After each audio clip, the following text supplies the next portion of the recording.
Araw ng paglabas ng mga marka ng pagsusulit. Nakipaghiwalay ako sa aking magandang kasintahan. At ni-block ko ang lahat ng paraan ng pakikipag-ugnayan. Walang sigawan. At walang pagtataksil. Sadyang nagkasala ang isang binata sa pag-ibig. Hindi ko alam na ang taong nagmahal sa akin ay isang anak ng mayaman. Samantalang ako ay isang ulila na lumaki sa pag-aalaga ng iba. Kung magpapatuloy pa kami, ako na lang ang magiging pabigat sa kanya. Hindi na lang pag-usapan ang edukasyon. Ang agwat sa pinagmulan namin ay sapat na para habang buhay kong punan. Pero lahat ng ito ay nagbago dahil sa ilang mamahaling sasakyan na tumigil sa harap ng bahay namin. Nang araw na iyon, natanggap ko ang admission letter mula sa nangungunang Jinling University sa bansa, na ipinadala sa akin. Pero hindi ako masaya kahit kaunti. Nakipaghiwalay sa unang pag-ibig. Sinasabing hindi masakit sa loob pero hindi totoo. Mabuti na lang at ang mga kapitbahay ay nagpakita ng malasakit, na nagbigay sa akin ng kaunting ginhawa. Sila'y bumati sa akin sa pagpasok ko sa isang prestihiyosong universidad. Ngunit nang dumating ang oras para magluto ng tanghalian, tumingin ako sa malinis na lalagyan ng bigas sa harap ko. At hindi ko maiwasang makaramdam ng kaunting panghihinayang. Sino nang mag-aakala na ako'y isang top student mula sa isang prestihiyosong universidad? Ngayon ay nakararanas na ng ganitong sitwasyon. Sa susunod na sandali, pinalayas ko ang pinto. Handa nang pumunta para mag-withdraw ng pera. Dahil 1:00 ng hapon, kailangan ko pang magtrabaho sa construction site. Hindi pwedeng mapag-aksayaan. Ang nag-iisang bank card ko. Nandito ang mga ipon ko sa mga nakaraang taon. At ang scholarship na ibinigay ng paaralan. At ilang donasyon mula sa mga taong may malasakit sa lipunan. Na umabot ng kabuang isa-isa 0,000 yuan. Kumuha ako ng kaunting pera para bumili ng 50 centavos na noodles sa tanghali. Sa malaking paso sa balkonahe, nagkaroon ng bawang noong nakaraang taon. Kaya't ngayong tanghali, kakain ako ng noodles na may bawang, na nagkakahalaga ng 50 centavos at kaunting bayad para sa tubig. Sa sandaling ipinasok ang card, bigla akong nawalan ng ulirat at mabilis na humawak sa hawakan. Akala ko ay mababa lang ang asukal sa dugo, maghihintay lang ako ng kaunti. Ngunit sa isip ko ay may narinig akong boses. Gumastos ng 200,000 para activate ang Diyos ng yaman na sistema. Nilingon ko ito. Ang mga manloloko ay talagang naglakas loob na kumilos sa ikit. Pagkatapos ay kumuha ako ng 200 pesos at agad na umalis. Pero hawak ko pa ang harina nung ako'y pauwi na. Nang makasalubong ko ang mga kapitbahay, lahat nagsasabi sa akin, Xiao Zhao. May malaking grupo ng tao sa baba ng building nyo. Dali-dali na kayong umuwi at tingnan. Ang dami nga nila. At maraming sasakyan. At ang iyong guro sa high school. Nang marinig ko iyon, nagmadali akong maglakad ng mas mabilis. Sa totoo lang, wala akong malapit na kamag-anak. Marami pang sasakyan. Baka mga tao na tumutulong sa mahihirap iyon. Dumaan sa kanto ng kalye. Nakatago ako sa likod ng puno at bahagyang nagmasid. Maraming tao, karamihan ay nakasuot ng suit at leather shoes. May 3 mahahabang sasakyang pangnegosyo pa. Nag-isip ako ng kaunti. Hawakan mong mabuti ang supot ng noodles. Dahan-dahang lumabas mula sa likod ng puno. Kalmado at walang takot na naglakad sa gitna ng tao patungo sa bahay. Ngunit nang makita ako ng guro, agad siyang lumapit at hinawakan ako. Zhao Fan, nahanap ka na ng tunay mong mga magulang. Mabilis, makilala mo sila. Oh, ito ang sertipiko ng pagkakapareho ng dugo, tingnan mo. Nakatulala akong tinanggap ito at tumingin ng matagal. Walang sinuman sa paligid ang nag-abala sa akin. Matagal na akong hindi tumingin pataas, kahit nahanda na ang puso ko. Nang sabihin ng guro ang mga salitang ito, ang puso ko ay biglang bumilis. 10 taon na. Alam ko kung gaano karaming paghihirap ang naranasan ko. Umaasa rin ako sa aking tunay na mga magulang. Ngunit madalas na nagdudulot ito ng pagkabigo at kalungkutan. Tumingin ako pabalik. Isang matanda, isang mag-asawang nasa gitnang edad. 3 tao ang umiiyak at nanginginig. Humigop ako ng malalim na hininga. Sinikap kong panatilihing kalmado ang aking loob. Hindi ito isang kasinungalingan. Alam ko kung ano ang hitsura ko. Kaya nang makita ko ang mag-asawang iyon, wala na akong anumang pag-asa sa aking puso. Dahil ang aking hitsura ay tila nakaukit sa kanilang anyo. Sa harap ng 3 taong may luha sa mata at puno ng pag-asa, humakbang ako pasulong at ngumiti. Ngunit hindi ko na mapigilan ang aking mga luha. Umiiyak na ako. Yung babae sa harap, hindi na niya matiis. Dumaan siya at niyayakap ako ng mahigpit. Bigla siyang umiyak ng malakas. Pasensya na, mommy, pasensya na. Pasensya na, anak. Matagal ka nang naghirap. Sa loob ng 18 taon, hindi ako tumigil sa paghahanap sa'yo. Nasaktan ang anak ko. Kasalanan ko to. Ako ang naglaho sa'yo. Ako ang hindi agad nakahanap sa'yo. Biglang tumigil ang isang babae sa edad na midlife. Biglang umatras ng isang hakbang. Tumatakbo ang luha, pinapalo ang sarili. Malakas ang tunog. Agad kong pinunasan ang luha sa sulok ng aking mata. Hinatak ang kanyang kamay. Hindi ako bulag. Ang babaeng ito ay 40 taong gulang pa lamang. Ngunit ang puti ay matagal nang umakyat sa kanyang mga templo. Makitang-makita ang labis na pananabik niya sa mga nakaraang taon. Maaaring araw-araw siyang nahuhulog sa lalim ng pagsisisi at panghihinayang. Ngunit hindi siya nagbigay pansin sa akin. Patuloy pa rin siyang umiiyak. Isang palo sa kanyang mukha. Kasalanan ko ito. Anak ko ang nagsasakripisyo. Kitang-kita na namamagana ang mukha niya. Huminga ako ng malalim. Matagal ko nang hindi nasabi ang salitang iyon. Ginamit ko ang lahat ng lakas ko. Ma'am, hindi ka nagkamali. Siguradong hindi mo sinasadyang gawin iyon. Huwag mo nang saktan pa siya. Mahigpit kong hinawakan ang kamay niya. Diyan lang tumigil si Zhao nanay. Hindi rin siya nagsusumamo sa sariling luha. Tanging marahang hinahaplos ang mukha ko. Sa isang iglap, lumaki na ang anak ko. Ang matangkad ay sobrang payat. Halika, tingnan mo ang iyong walang silbing tatay. At ang iyong lolo. Hinila ako papunta roon. Katatapos lang. Patuloy kong pinapanood ang aking ama at lolo. Ang matanda ay malakas at puno ng sigla. Talagang pinipigilan ang luha, walang patak na lumabas. Pulang-pula na ang paligid ng kanyang mga mata. At nang makita ng lalaking nasa gitnang edad na tumingin ako, agad siyang nagpunas ng luha. Nagpakita ng ngiti pero muling umagos ang luha. Kaya't hindi na siya nagpunas. Si Zhao na nakatayo sa isang tabi ay nagalit. Sinipa ang puwit ng kanyang asawa. Matapos ang mga taon, ngayon ka lang nakahanap ng walang silbi. Hindi na tumutol ang ama ni Zhao. Ngunit bumiti siya ng may kahirapan. Habang umunguya, tumutulo ang kanyang luha. May mga luha ang mga lalaki, ngunit hindi basta-basta lumalabas, maliban na lang kung talagang nasaktan. Sariling anak niya. Paano siya hindi mag-aalala bilang isang ama? Ngunit nang nais niyang magsalita sa akin, wala siyang masabi kundi tinakpan ang mukha at umiyak. Umiiyak na naman ako. Naghintay ako ng mahigit 2 minuto, bago ko tinawag ng walang damdamin. Ang estrangherong tawag na Itay. Anak ko. Hinahanap kita ng labis na hirap, at ang lalaking ito na nasa kanyang mga 40, ay isang taong nagtayo ng imperyong pangkalakalan. Sa sandaling ito, umiiyak na parang bata. Ngayon ay isang magandang bagay. Patuloy na umiiyak, anong klaseng hitsura? Huwag nang umiyak pa. Itinutok ang tungkod sa lupa. Naglalaro ng tunog. Kakatapos ko lang punasan ang luha. Nakangiti at tinawag na lolo. Kitang-kita na umiiyak ang matanda kanina. Basa pa ang kanyang pilikmata. Ngunit sa oras na ito, nang marinig ang tawag kong lolo, ay ngumiti siya. Kumuha siya mula sa bulsa ng isang gintong kandado na kasing laki ng kalahating palad. Itinaas ang paa at isinabit ito sa aking leg. Huwag mo na itong mawala muli. Ay, sa mga taong ito, nagdusa ka sa labas. Ikaw ay siding ng pamilya Lauzhao. Buti na lang at nahanap. Nahanap nga. Tumango ako. Naramdaman ko lang na ang bukol sa lieg ay nagpapahira. Noong panahong iyon, nag-isip ako. Wala kayong kinakain, di ba? Ako ang magluluto. Para matikman ng mama ang aking galing sa pagluluto. Hinawakan ko ang mga noodles sa aking kamay. Aabot na siguro ang 4 na yuan na noodles. Hindi ko na isasaalang-alang ang mga kasama sa labas. Marahil hindi sila pamilya. At totoo naman iyon. Nang binuksan ko ang pinto para pumasok ang pamilya, isinara na ni Inang Zhao ang pinto. Nang makauwi ako, saka ko lang naisip na iniwan kong kumakain ang mga kamag-anak. Pero hindi ko alam kung anong pagkain ang maaari nilang kainin. Paano kung noodles na may bawang? Hindi pa nagsasalita si Inang. Si Ginoong Zhao ay mabilis na nagsalita. Anong kinakain mo, yun din ang kinakain namin. Humagulgol ako at walang sinabi. Tahimik akong nagbabalat ng bawang. Kailangan magbalat para sa 4 na tao. Ang 6 ng bawang noong nakaraang taon. Sa pagkain na ito, kalahati na ang nakain. Habang nagluluto ako, 3 kamag-anak ang masusing tinitingnan ang aking tahanan.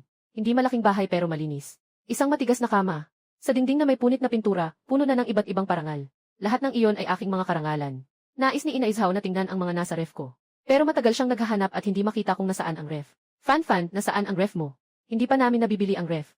1 buwan na lang at papasok na ako sa paaralan. Hindi na kailangan ng refrigerator.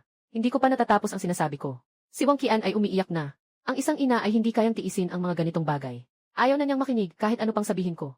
Nang lumingon siya, nakita niya akong abala sa kusina. Nakatayo siya roon, nakatitig habang ang noodles ay naluluto na. Nakahanda na rin ang kalahating mangkok ng bawang na sarsa. Nang pumunta ako para kumuha ng 2 mangkok ng noodles.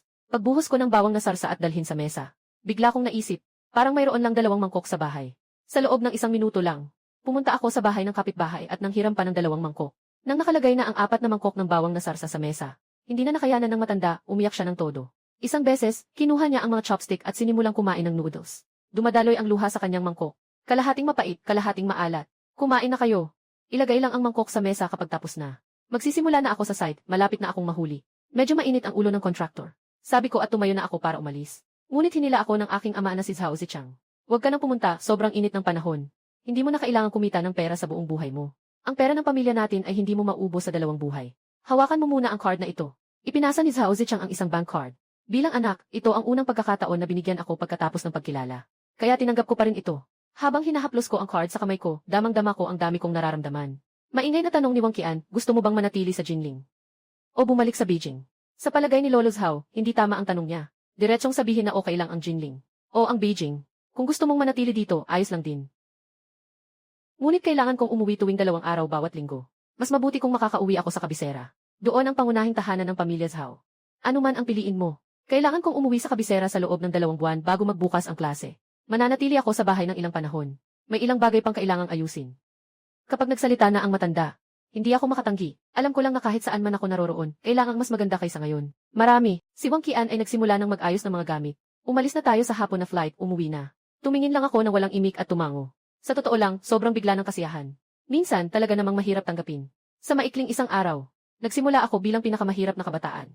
At bigla ang naging anak ng mayaman. Habang nag-aayos ako ng mga bagay, napagtanto ko na ang maliit kong tahanan ay talagang walang mahalagang bagay. Ang pinakamahalagang, siguro ay ang mga parangal na nakadikit sa dingding, at ang ilan sa aking mga tala sa pag-aaral. Si Wang Qian ay nakatayo sa upuan. Hinuhubad niya isa-isa ang mga sertipiko ko sa pader. Maingat niyang inilalagay. Pinapakalinis ko ang pinggan. Ibabalik ko sa kapitbahay. Pagbalik ko, tumitigil muna ako sa pintuan. Dahil nakita ko na nakatayo ang mga kapitbahay malapit lang. Nakatayo sila at may hawak na mangkok, na may hawak na chopsticks.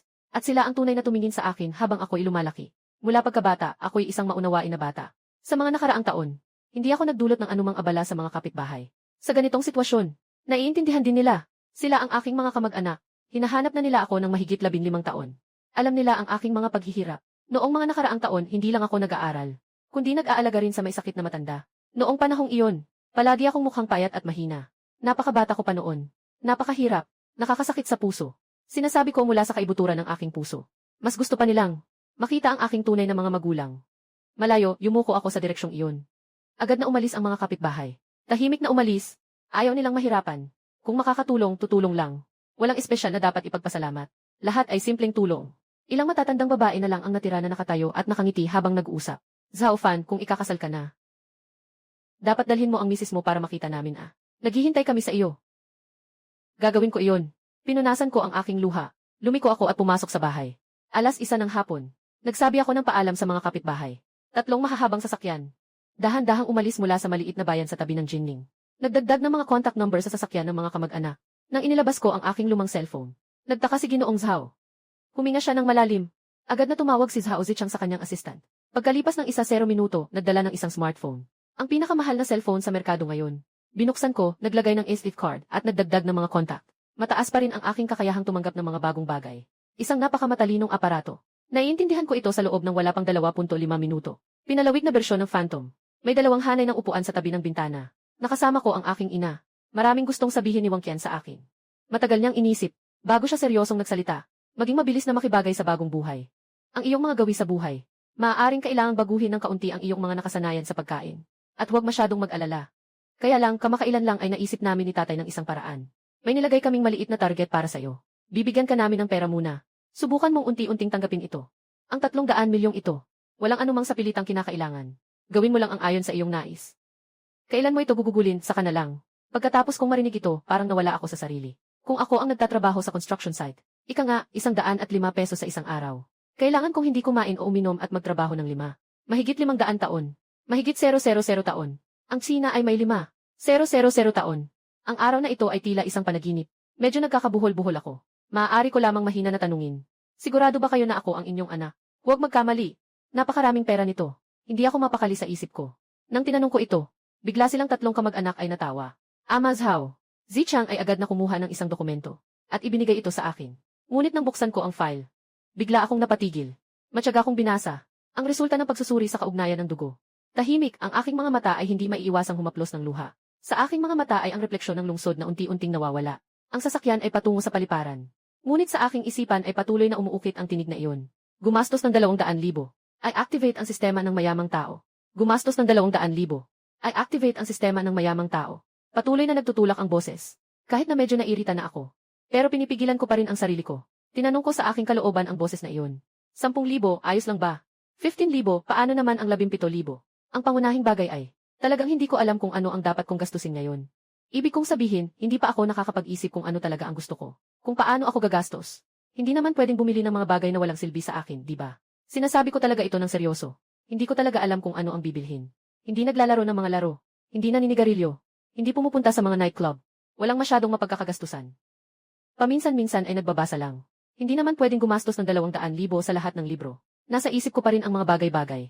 Biglang may ilang linya ng teksto na pumasok sa isip ko. Bumili ng sasakyan para sa mga nightclub sa malaking lungsod. Magkaroon ng magandang ugali sa pagbibigay ng tip. Maglayag sa dagat at walang humpay na bumili ng malalaki at maliliit na kumpanya para sa pananaliksik. Pagkatapos kong basahin ito, hindi ko maiwasang pisilin ang aking noo. Narinig ko na ang tunog ng pagsunog ng pera. Ngunit, ito ay maaaring isang paraan upang simulan ang bagong buhay. Pagbabalik tanaw sa buhay. Sa mga susunod na oras, marahil dapat isipin kung paano ito masiyahan.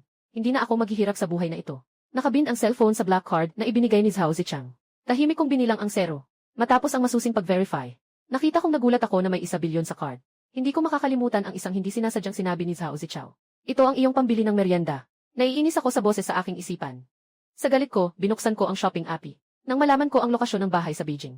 Nagsimula na akong magdagdag sa cart.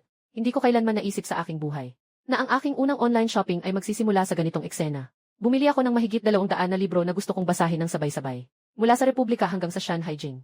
Mula sa pagkakaroon at kawalang katiyakan hanggang sa papel na origami. Bumili ako hanggang sa hindi ko na maalala kung ano pang mga libro ang gusto kong basahin. Doon ko lang naisipang tumawa ng malakas. Palaging iginagalang ng sangkatauhan ang kaalaman at kaisipan. At ako rin ay masaya at masigla dahil sa mga ideyang malapit ng umusbong. Pero ang 200 libro ay hindi naman aabot ng 20,000 yuan. Napatitig ng malaki. Naghahanap sa shopping website. Sa wakas, napilitan akong tumikom ng ngipin. Binili ko ang Royal Oak na higit 150,000 para akong humihingal na. Noon, kahit ibenta ko ang sarili ko, hindi aabot ng 15,000. Sa tabi, ang mag-asawang Zhao Zichang. Palaging nandyan, na walang bakas na nakatingin sa screen ng aking telepono. Nang makita nila, na bumili ako ng relo na nagkakahalaga ng 150,000.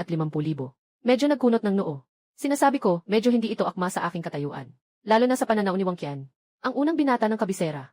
Kahit man lang, dapat din na magsuot ng relo na may antas na mas mataas sa pang-4 na antas. Pero pareho silang hindi nagsasalita. Siyempre, kakasimula pa lang. Pagkatapos kong bumili ng relo, bumili rin ako ng ilang mga gamit. Mga ilang piraso, paulit-ulit. Sa wakas, naipon ko na ang 200,000. Sa oras na matapos ang bayad, sa wakas naalala ko ang matagal nang nawala na tunog. Kumita na ng 20,000. Binabati kita sa pagtanggap ng plano para sa isang milyonaryong mayaman na batang mayaman. Isang card na pwedeng gamitin para sa walang takot na doblehin ang gastos at makakuha ng cashback. Ang pang-araw-araw na gabay ng binatang mayaman, ang universal na trading system. Habang tinitingnan ang mga gantimpala na ibinigay ng sistema, agad kong itinokso ang aking tingin sa universal na sistema ng kalakalan. May bahagyang paggalaw sa puso. Tumaas ng 1 sentimetro. Agad na lumabas ang presyo ng 50,000 yuan. Ang galing naman nito. Halos mabigla ako sa sobrang saya. Habang ako'y masaya pa, narinig ko ang aking lolo. Biglang nagsalita si Lolo Zhao. Ngayon na nahanap na si Fan-er ang kasal noon. Kailangan pa rin itong tuparin. Araw-araw binabanggit ni Lolo Lee si Fan-er. Kilala ang pamilya Lee sa pagiging maayos at magalang. Si Fan-er ay 18 na taong gulang. Panahon na para magkita-kita na ang dalawang bata. Magkita ng maaga. Magpalalim ng kaunting relasyon. Kailan mo gustong magpakasal, ayos lang. Tumango rin sina Zhao Zichang at Wang Qian. Ngunit ako, naguguluhan sa tabi. Kaya't nagtanong ako ng may pag-aalinlangan, ano ang pinag-uusapan ninyo? Sabi ni Wang Qian, pinag-uusapan namin ang iyong anak. Mahal na kasintahan. Ipakikita ko sa iyo ang larawan. Sa sandaling iyon, biglang pakiramdam ko ang dami ng impormasyon. Pero nang ilabas ng nanay ko, ang mga larawan sa phone niya. Ako'y medyo napalingon. At biglang nanlumo ang puso ko. Tiyak na nanay ko nga, ang ganda ng batang babae na iyon. Tiyak na pagmamahal ng ina. At ang iniisip ni Zhao Zichang. Nananatili pa rin sa aking biniling. Isang mamahaling relo na nagkakahalaga ng 100,000. Medyo magulo pa rin ang kanyang isipan. Medyo malungkot. Marahil sobra na ang paghihirap na dinanas ng mga anak niya nitong mga nakaraang taon. Pagkatapos nilang magkapera, ayaw na nilang magwaldas. Matapos magpahinga ng malalim, inalis niya ang relo sa kanyang kamay. At personal na isinusuot ito sa aking kamay. Ang tono ay magiliw, si Yao Fan. Ipinanganak sa ganitong uri ng pamilya. Maaaring masyado kang walang kapangyarihan. Magbibigay ako ng halimbawa. Sa pagmamaneho, kailangan lang magmaneho ng supercar ng boss. Ang pagmamaneho ng mga pangkaraniwang sasakyan ay mapapansin at mapapansin ng iba. Dahil hindi ito akma sa aking estado. Tulad ng relo ko, na nagkakahalaga ng 000 milyon. Kailangan kong isuot ang relong ito, para hindi ako pagtawanan o siraan ng mga kapareho kong antas. Ang paghamak sa iyo ay ang tanging mana ng aking anak. Naiintindihan mo ba ang ibig kong sabihin? Tumango ako at sumunod sa aking pamilya pababa ng sasakyan. Tahimik na bumubulong. Akala ko ang mga mayayaman ay hindi rin ganito kahirap. Ngunit dahil bahagi ako ng pamilyang ito, mas mabuti pang huwag nang pahiyain ang pamilya. Isang relo na nagkakahalaga ng 150,000. Ipadala na lang ito sa guro. Mabuti rin siya sa sarili niya. At iyon ay noong siya ay ulila pa. Walang sinabing presyo. Sadyang isang regalo lang ito. Yung guro na iyon ay isang mabuting tao. Nakasama ang relo ng aking ama. Unang beses kong sumakay ng eroplano. Simula sa sandaling ito, ang aking pag-unawa sa eroplano, marahil ay naitala na sa marangyang pribadong eroplano. Lahat ng tao ay madalas na ginagamit ang kanilang sariling karanasan upang sukatin ang iba. Ganito ang eroplano na nasakyan ko. Kaya marahil ganito rin ang eroplano na sinasakyan ng lahat. Ipinanganak sa mayaman, ay mali rin na hindi nakikita ang katotohanan at ang tunay na estado. Maganda ang ate sa eroplano. O baka naman ito ay inayos ng pamilya niya. Bagong damit na gawa sa magandang tela. Ipinadala ang ilang set sa aking silid pahinga. Nakaembalmo sa mamahaling kahon ng regalo. Ito ang kauna-unahang suot ko. Napakaganda ng disenyo. Mataas ang kalidad ng tela. At pati na rin ang sapatos. Medyo alam ko na kung ano ang gagawin pag nakabalik na ako sa kabisera. Kailangan harapin kung ano. Sa wakas, ang mga tanyag na tao at mayayaman sa kabisera ay nagbabalik ng kanilang mga anak. Ang mga kilalang tao ay tiyak na pupunta upang makita ito. Ako ang magdadala ng susunod na panahon ng pamilya Zhao. Magkakaroon ako ng malaking pagtanggap, pagkatapos maghugas at mag-ayos. Sa tingin ko, ang bagong damit ko ay akma na akma. Tungkol sa aking hitsura at karisma. Maliban sa medyo payat, pero masasabi ring maliwanag at matatag. Ang ugali ay medyo mahirap unawain. Nang hawak ko ang 1,000,000 yuan na black card mula sa tatay ko, naramdaman ko na nagbago na ang aking ugali. Nang tahimik. Kung ano talaga ang pagbabagong iyon, Hindi ko rin masabi ng maayos. Nang nakaupo ako sa sofa ng cabin, at ang sikat ng araw mula sa bintana ng eroplano ay tumama sa aking mukha. Doon ko lang nalaman na ako, marahil ay hindi na ako yung ulilang bata dati. Nang ang isang crew member ay nakayuko sa tabi at inabot ang prutas at pagkain. Nawala na ang kaunting kahihiyan na lang sa akin. Ang agwat sa pagitan ng kahihiyan at kayabangan. Para lang itong balahibo kapag nakaharap sa malaking pagsubok sa buhay. Ngayon, siguro ang aking pananaw ay tunay na kalmado na. Yung tapang na maging tunay na sarili. Pagkatapos ng mahigit isang oras, bumababa ang eroplano. Kasama ko ang aking ina. Tinutulungan ang matandang lalaki. Nanginginig sa emosyon ang matandang lalaki. Ang pagkawala ng kanyang lahi ay laging sakit sa kanyang puso. Na nagbigay sa kanya ng kahihiyan sa harap ng mga matatandang walang hiya sa Beijing sa loob ng 15 taon.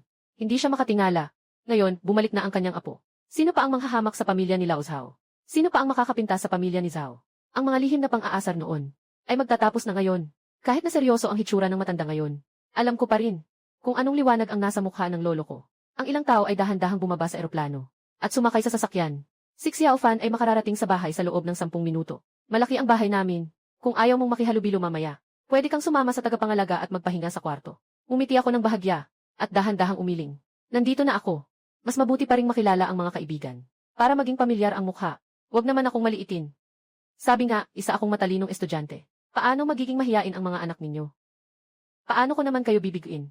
Muling tumulo ang luha ni Wang Qian. Tahimik na pinagmamasdan ni Zhao Zichang ang kanyang asawa. Tahimik ngunit labis na naapektuhan. Ngunit ang matandang lalaki, sa wakas hindi na mapigilan ang malakas na tawa. Malakas ang tunog, parang ang mga taon ng pag-imbak ng sama ng loob at pagkadismaya. Ngayon lang napalabas. Napakasaya. Ang tawa na ito ay mula sa daan hanggang sa pinto ng Zhao Family Manor. Ang daan ay puno ng kasiyahan. Ang saya sa puso. Habang lumilipas ang panahon, hindi mapigil ang ugnayang dugo. Sa oras na ito, madali akong maantig. Nakakita ako ng maraming tao at isang pulang karpet. Kahit na may mga mamamahayag na may kamera. Sa malayo, ang malaking villa. Makikita ang pulang karpet na nakalatag ng kalahating milya. Nagsimula na ang mga paputok. Puno ng tunog ng mga paputok sa himpapawid. Ang tunog ng mga sigaw ng paputok ay umaabot sa langit. Napakalakas ng tunog. Kasama ng mga bulungan ng tao. Kahit sino na makikita ay nakasuot ng mga damit panggabi. Sila ay kasingkinang ng kanilang mga sarili. Nakangiti sa mukha, para lang salubungin ang sarili ko. Pag uwi ko, niyayakap ko ang matanda. Hindi pa rin tumitigil ang tawa ng matanda. Mas lalo pang masaya. Buong lakas ang hininga. Halos lahat ay nakatingin at nagsusuri sa akin. May ngiti sa labi ko. Ang araw ay matatag ngunit hindi nawawala ang kanyang kagandahang asal. Yumuko at makipagkamay. Ang kilos at pananalita ay hindi mapagpakumbaba o mapagmataas. Naiinis ako para kay Zhao Fan na nagdurusa sa labas. Kung hindi siya nagdurusa, ang langit ay magbibigay ng malaking tungkulin sa kanya. Isipin mo na lang na naglalakad-lakad siya sa labas. Haha, wala akong galit sa aking tono. Ang mayroon lang ay kasiyahan. Tunay na tao. Siguradong siya ay isang bituin sa labas. O hindi, kamakailan lang ay nakapasa siya sa pagsusulit. Hindi ito gaanong mahalaga, tumango. Sa isang taas ng ulo, ako ay tumutulong sa matanda, na naglakad sa daang pulang karpet. 500 metro sa tapis ng pulang karpet. Nang nasa kalagitnaan na kami, dumila ang matandang lalaki at nagsalita ng mahina. Hindi na kailangang makipag-usap sa kanila ang mga nakapaligid. Hindi sila karapat-dapat. Habang nakangiti akong naglalakad, nang mahina rin ang boses, gusto ko sanang magkaroon ng magandang reputasyon. Hindi ito tungkol sa mga kakilala mo lang, kundi sa mga taong may pagitan sa atin. Basta't hindi sila nagsasalita ng masama. Sapat na para mapatawa ang matanda. Tumingin sila sa akin, at muling umiti ng masaya. Nakakita ako ng maraming kabataan. Mas matalim pa ang kanilang mga mata. Isang grupo ng mga mayayamang binata na may mapanlikhang mga mata. Bagaman may ngiti, ang kanilang malamig na ekspresyon ay tila may paghamak. Ngunit ang paghamak sa kanilang mga mata ay halatang halata. Dahil dito, ako ay nagbigay lamang ng banayad ng ngiti at tumango. Sa dulo ng pulang karpet, itinuro ako ng matanda. Sila ay mga tao ng pamilya Li. Sa mga nakaraang taon, maliban sa pamilya Zhao, sila ang pinaka-nababahala sa iyong kalagayan. Ang mag-asawang nasa gitnang edad ay mga magulang ni Limia Oxian. Dapat mong tawagin silang tiyo. At dapat mas taos puso ang iyong saloobin. At si Limia Oxian ang aking kasintahan na kasal na sa akin. Tumingin ako sa kanila, at nakipagtagpo ang aming mga mata. Agad akong umiti. Lumakad ka pasulong. Bumabalik ang eroplano ni Mia Oxian mula sa Britanya ngayong gabi. Darating din siya. Hindi na kayo bata. Dapat na kayong magkasama. Magpalago ng damdamin. Nakatanggap ako ng balita mula sa iyo kahapon. Agad siyang umuwi sa bansa. Nang makita ako, malaking ginhawa ang naramdaman ng mga magulang ni Limia Oxian. Ang pinakakinatatakutan nila ay ako'y lumaki sa labas. Na may mababaw na pananaw. Walang tiwala sa sarili. Walang modo. Kahit na ito ay isang kasunduan ng mahigit 10 taon. Sino ang nais na ipakasal ang kanilang anak na babae sa isang walang silbi? Kapag ang aking pananalita at asal ay ipinapakita sa kanilang harapan, kailangan nilang tumango ng tapat. Kasama ang mga tiyuhin at tiyahin nili papasok sa manor.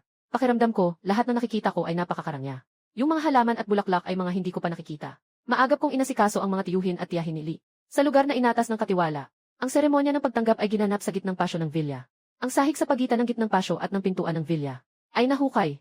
Ang marmol na sahig ay inalis. Pinalitan ng mga gintong brick na kalahating metro ang haba. Isang bagong sasakyan ang nakaparada sa bakuran, na natatakpan ng itim na takip.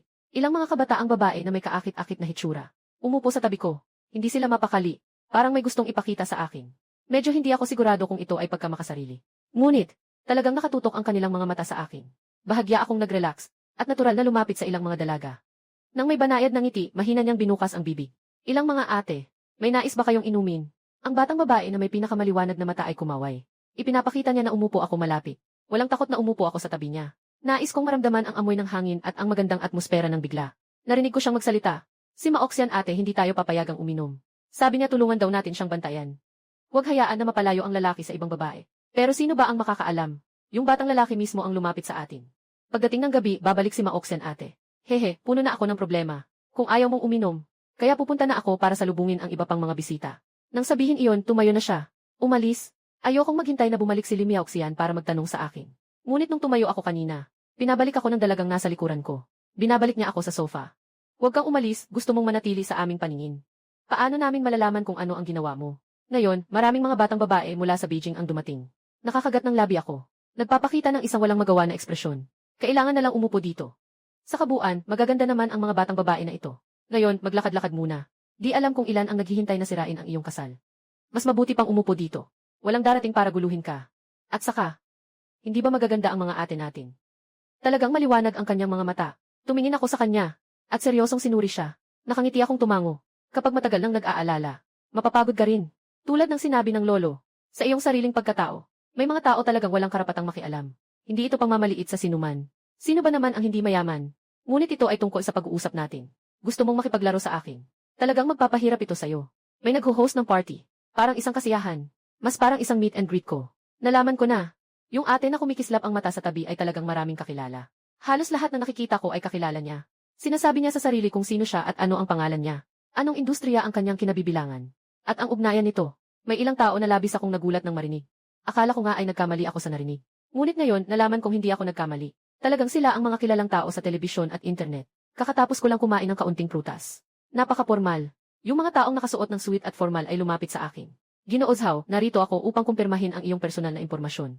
Sa hinaharap, magiging iyong personal na abogado ako. Susunod, magtatanong ako ng ilang mga tanong. Medyo mahalaga. Siyempre, maaari mo ring piliing ipagpaliban ang oras. Tungkol sa yaman, grupo, shares, ari-arian at sasakyan ng Zhao family. Ang mga kaso tungkol sa iyong mga girlfriend at mga usaping ari-arian ay ako ang humawak. Hinimas ko ang aking ulo at agad na sumandal sa sofa ng tahimik. Pagkatapos lamang ibigay ang impormasyon ng gihi. Pinayagan ko munang umalis ang abogado. Bagaman nagbago na ang aking pagkakakilanlan. Hindi ko kailangang magbago ng labis. Mga bagay na sa aking sariling pag-unawa ay tama. Hindi ko rin ito babaguhin. Siyempre, bago ko maunawaan ang mga bagay na ito. Dahil alam ko, huwag kailanman maging mayabang at isipin na lahat ng bagay na ginagawa mo ay tama. Ang magandang kapatid na babae ay si Lishan. Mukhang pinsan siya ni Maoxian. Napakabait ng kanyang personalidad. Mabilis din ang kanyang isip. Minsan ay napapatawa niya ako hanggang sa mamula ang aking mukha. Nang 4:30 ng hapon, dumating si Wang Qian at tinawag ako. At ibinigay sa akin ang isang baukwet ng rosas. Bumalik na siya. Hawak-hawak ko ang bulaklak habang naglalakad ako sa dulo ng pulang karpet. Sa karaniwan, ang mga tao ngayon ay naghahanap ng kalayaan at kasiyahan. Pero hindi ko alam kung bakit. Hindi ko naman talaga kinamumuhian ang pakiramdam ng arranged marriage. Marahil noong mahirap pa kami. Naging may pag-asa at paghanga ako sa kasal. Dumating ang sasakyan, isang karaniwang Rolls Royce. Binuksan ng driver ang pinto. Ang puting sapatos ay nahulog mula sa sasakyan sa pulang tapis na sahig. Ang batang babae ay tumingin sa akin nang may mapanlikhang mga mata. Nakita niya akong may hawak na bulaklak. Tahimik na maingat na tiningnan. Nang kaunting sandali. Pagkatapos ay naglakad siya ng ilang hakbang at iniunat ang kamay. Ibinigay ko ang bulaklak. Si Maoxian ay hindi umabot upang kunin ito. Kundi tumitig siya sa aking mga mata at napatigil sandali. Inilabas ko ang kamay ko at dahan-dahang hinawakan. Tumingin sa mukha. Sa totoo lang, sa tingin ko ang aura ni Maoxian ay medyo malamig. Ngunit ang init ng kanyang palad ay nakakaaliw. Hindi kami naglakad ng malayo. Narinig ko ang boses niya sa aking tainga. Ang boses ni Maoxian ay parang malinaw na batis. Nang bumaba sa eroplano, nakipag-ugnayan ako sa iyong guro sa high school. Para itanong ang tungkol sa iyong pagkatao, talino at ugali. Tungkol sa iyong kapaligiran, kondisyon at pag-ugali. At ikaw ay masipag at magaling sa academics. Ang kanyang pagsusuri sa iyo ay masipag at nagsusumikap. Nang matapos niyang mag-drawing, bahagyang tumigil. Sandaling tumigil. Tumingin siya sa akin ng isang beses. Muling nagsalita. Sana makasama ka. Para makita ko ang mas magandang ikaw. Kasabay ng pagiging kasama mo. Mas magiging maganda rin ako. Mas maingat at simple ang paraan ng pagsasalita ko. Mas tinatanggap ko ang ganitong uri ng pag-aasawa na nakabase sa pagkakapantay-pantay. Na naglalayong maging mabuti at maganda ang relasyon. Tungkol sa kung sino ang mas mahusay. Hindi ko kayang magsalita ng basta-basta sa harap ng isang nakatatandang estudyante mula sa Cambridge. Malakas din siya. Nang pumasok sa pintuan ng villa, bagamat naghiwalay ang kanilang mga kamay, si Limia Oxian ay nanatiling nasa aking tabi. Maganda ang kanyang lakad, mas lalo pang nagpakita ng pagiging malapit. Kapag umusbong ang musika ng banda, parang may isang di nakikitang boses na nag-aanunsyo ng aking pagbabalik. Nagsimula na ang seremonya ng pagtanggap, buti na lang at nalaman ko mula kay Lishan ang karamihan sa mga bisita. Kaya hindi ako mahihiya kapag nakikipag-usap sa mga tao. Sa kabaliktaran, maaari akong magsalita tungkol sa mga larangang pamilyar sa mga bisita. Kalahati ay pagtanggap at pag-aaral. Kalahati ay paghanga at pagyayabang. Yung tono at paraan ng pakikipag-usap na ito, kapag inilalabas sa harap, ang unang mararamdaman ng bisita ay na hindi ako katulad ng mga mayaman sa kabisera. Ang simula ko ay may kasanayan at katalinuhan. Handang makitungo sa mga tao. Sa edad ko ngayon, ang ganitong antas ay talagang kahanga-hanga. Sa pinakamasigasig at mayabang na edad, gumagawa ng mga bagay na mahinahon, ay talagang kapuri-puri. Pumunta si Limia Oxian para magbihis. Marahil kailangan niyang magpalit ng mas formal na damit. Nakatayo ako sa isang kapansin-pansing lugar. Tumingin sa ilang matatanda, na lumalabas mula sa buwan na pintuan sa likod ng artipisyal na bundok. Napuno ng tawanan, itinuro ni Ginoong Zhao ang ilang matatandang gago, patungo sa akin sa entablado. Lahat ng matatandang ito ay may ngiti sa kanilang mga mukha, at tumango bilang tanda na kilala nila ako. Sa susunod na pagkikita, magiging pamilyar na tayo. Kadalasan, kung may kailangan ako, may ilang matatandang lalaki na makakatulong. Nakatayo si Wang Qian at ang ina ni Limia Oxian na magkasama. Masigla at masaya. Ang saya ng maraming taon ay nailabas na ngayon. Ang mga kulubot ay nawala. Hindi na makasara ang kanilang mga labi. Nakatapak sa sahig na purong ginto. Bagaman magulo ang aking damdamin. Maswerte naman, na walang tiyak na proseso ang party na ito. Hindi ko kailangan magbigay ng masyadong emosyonal na talumpati. Kailangan ko lang natahimik na makinig. Nagbigay si Tito Wang Zhongli ng isang Ferrari Enzo. At si Tita ay nagbigay ng isang Bugatti Veyron Easy. Maligayang pagdating sa bahay, Fan-er. Tita Zhao Ming ay nagbigay ng isang set ng villa sa Erhuan. Tito Li Jianwei ay nagbigay ng 5 set ng villa sa rehiyon ng Mudu. Tita ay nagbigay ng 5 set ng villa sa rehiyon ng Jinling. Si Gu Tao ay nagbigay ng 5 milyon yuan na regalo. Si Liu Kaisheng ay nagbigay ng 3 milyon yuan. Ang Zhang sa kabisera ay nagbigay ng 5 milyong buo. Ang Wang sa kabisera ay 1,000 milyon lahat. Nakatayo ako sa gilid at parang nanginginig ang anit ko sa narinig. Kulang pa ang karanasan ko. Medyo hindi ko na kayang tiisin. Yung boses ng butler na hindi nagmamadali pero malakas. Bawat salita ay tumatama sa puso ko. Parang tunog ng mga bagong baril ng pera. Karapat dapat pagtuunan ng pansin. Yung willing na mabunyag. Sa huli, umiti ang katiwala at nagsalita. Ang nakababatang kasintahan na si Limia Oxian ay sumakay sa pribadong eroplano. Ang mga tao ay nagsigawan ng simbolikong papuri. Lumilingon ako. Ang kasintahan na si Limia Oxian ay nagbigay ng pagbati matapos magbihis ng mahabang damit. Nakikita ko na ang kanyang collarbone ay kumikintab. Ayos, nakatayo na ako dito ng matagal na. Ngunit mumiti pa rin ako at nagbiro ng kaunti sa harap ng madla. Masaya ako. Sobrang dami ng tao ang nandito para saksihan ang aking pagbabalik sa bahay. Sobrang nakakataba ng puso. Ngayon, ang pamilya Zhao ay nagliliwanag. Kayo ngayon ang sumusuporta sa akin. Sa hinaharap, tiyak na makakasama ko kayong lahat sa isang masaganang panahon. Ngayon, halos walang tao ang daring na tumawa at magpasalamat ng malakas. Halos lahat ay sabay-sabay na humarap. Tumingin sa matandang Zhao at kay Zhao Zichang. Nang makita nila ang dalawang tagapangasiwa ng Zhao, lahat ay nagtaas ng malaking hinlalaki. Doon lamang nagsimula ang palakpak. Ito ang pinakamagandang balita na narinig nila ngayong araw.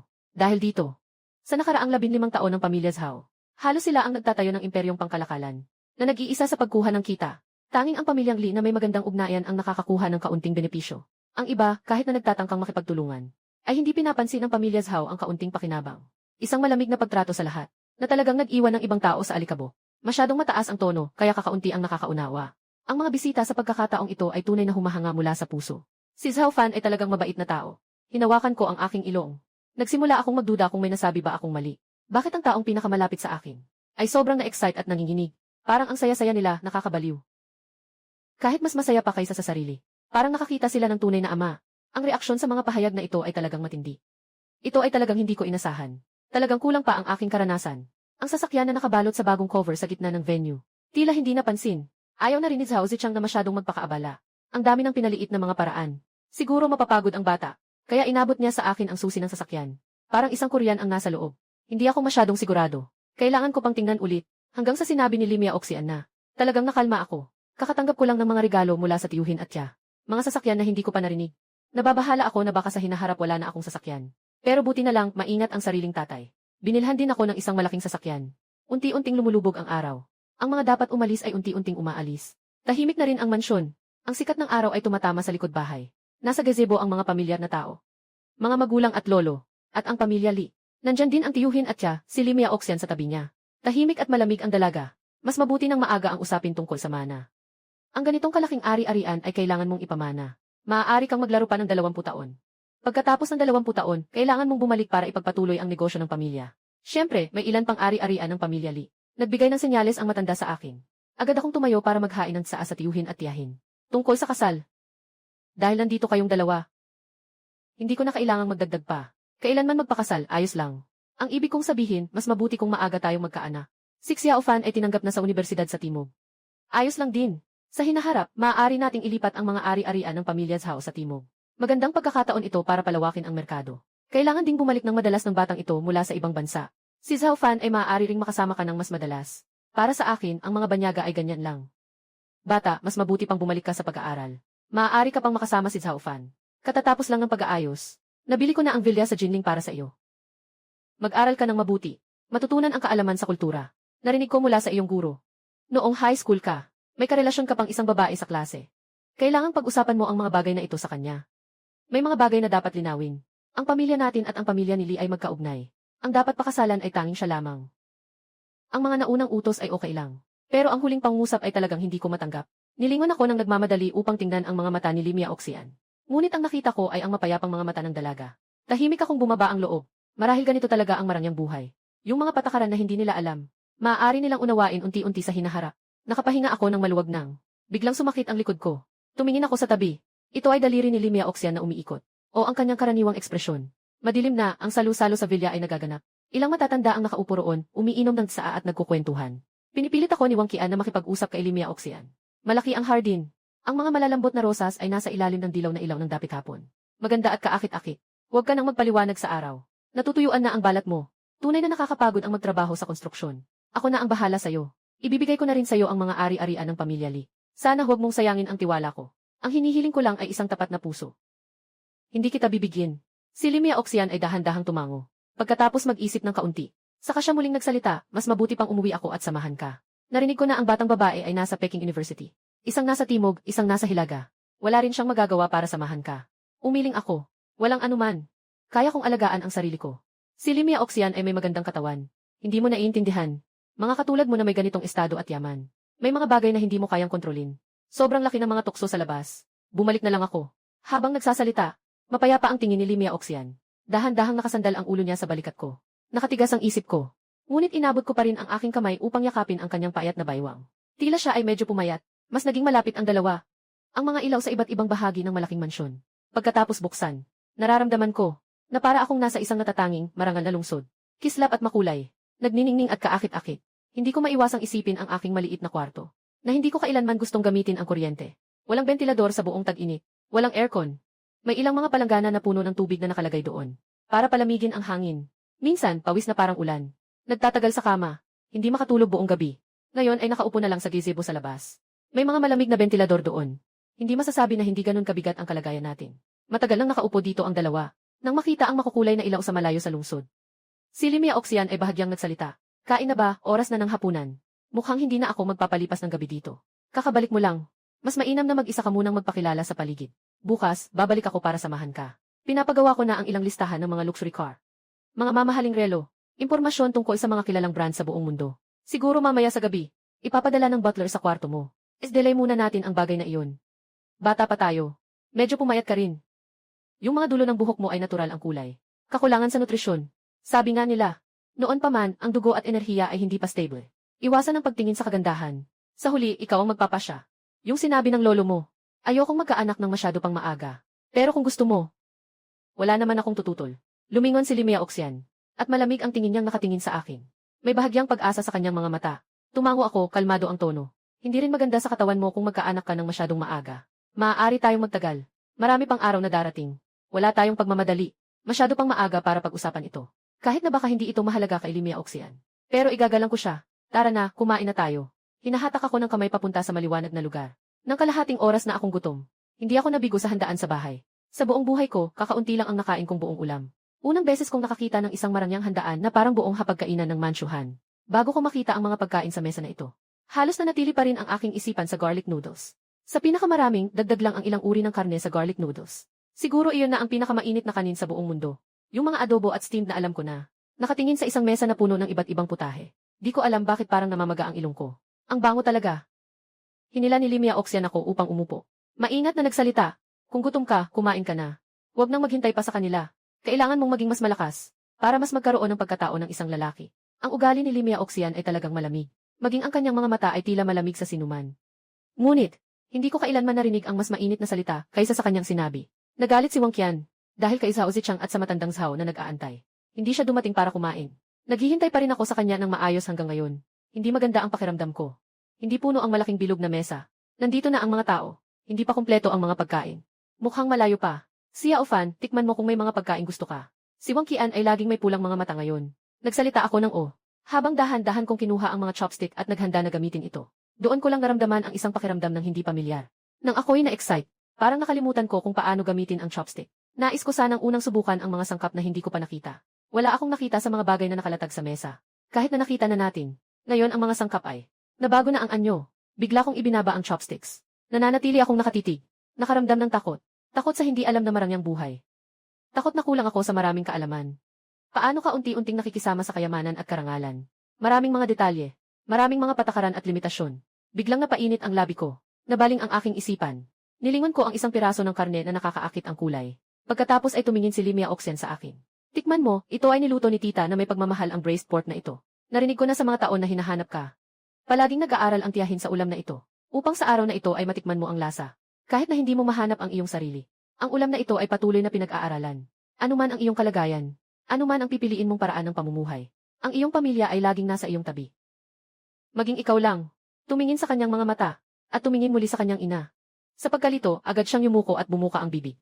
At nilunok ang adobong karne mula sa tahanan ni Limia Oxian. Sa isang iglap, ang pang-asim sa dulo ng ilong ay kumalat sa kailaliman ng lalamunan. Nakayang pigilin ang hikbi. Pumikit ako.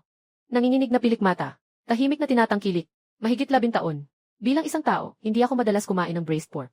Ngunit kaya ko pa ring matikman na ang ulam na ito ay mas matamis kaysa sa mga natikman ko. Kahit na medyo malapot. Ngunit masarap ito. Malambot at malagkit sa bibig. Pumasok sa tiyan. Parang isang mainit at matamis na isda. Bago ko pa man kunin ang chopsticks. Hindi huminto si Limia Oxian. Naglalagay siya ng pagkain sa aking plato. Unti-unti napuno ang aking plato. Tahimik lang akong natikman ito.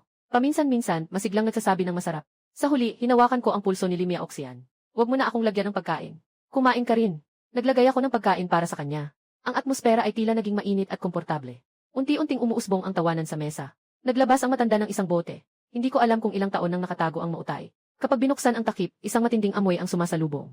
Sinasabi ko man o hindi, nainom ako ng isang baso ng aking lolo. Hindi ko alam kung paano tikman ang alak. Ngunit ang amoy na may halong alat at init, agad na sumalakay sa aking panlasa at bibig. Hanggang sa isipan, naintindihan ko na ang alak talaga ay maganda. Biglang bumaba ang magulong mga iniisip sa ulo. Naging lakas ng alak, isang higop ng millet, kasunod ang isa pang higop. Isang matinding tamad, masaya at komportable. Ako, si Zhao Fan, sa buhay ko, swerte ako sa kayamanan. Walang pakialam sa kahit ano paman. Gagawin ko ang gusto kong gawin. Sa tingin ko, mabuti si Limia Oxian sa akin. Kaya't gusto kong maging mabuti sa kanya. Pakakasalan ko siya. Hindi maganda ang magmaneho ng mga pangkaraniwang sasakyan. Pero sa tingin ko, ang mga pangkaraniwang supercar ay astig. Ang gusto kong maranasan ay ang sigla at bilis. Huminga ng maluwag si Limia Oxian. Bagaman mukhang medyo lasing na ako, hindi naman ito masamang bagay. Dahil mas magiging bukas ako. At handang tanggapin ang matagal nang nawalang komportableng buhay. Sa unang pagkakataon sa buhay ko, lasing na lasing ako sa pag-inom. At ang aking fiance, ang tumulong sa akin na makabalik sa kwarto. Si Wang Qian ay gustong pumasok at tulungan ang kanyang anak na maghugas. Ilagay ang sanggol sa crib. Pero sa isang iglap, hindi na talaga matutulungan ang sarili kong ina. Sa ginawa ni Limia Oxian, palagi niyang nakikita na isang magandang manugang. Ngayon, si Ligia ay may higit sa 1 bilyong ari-arian. Malinaw na ito ang sagot. Huwag mong galawin ang paa sa paghugas. Madaling pinindot ng daliri ng dalaga ang aking paa. Ang kanyang boses ay may banayad na tunog. Malinaw at matinis. Isang mahabang buntong hininga ng pag-ibig. Tahimik akong nagtakip ng mukha. Hindi umalis si Limia Oxian. Lasing ako, nais niyang manatili. Gaano karaming kaunting bukas. Hawak ang gamot pang alkohol. Nakatayo ang dalaga sa tabi ng aking kama. Na mahinang nagtuturo. Hindi ka pa nakainom ng alak. Tapos uminom ng ganito karami. Masyadong mabigat para sa tiyan ang sabay-sabay na pag-inom.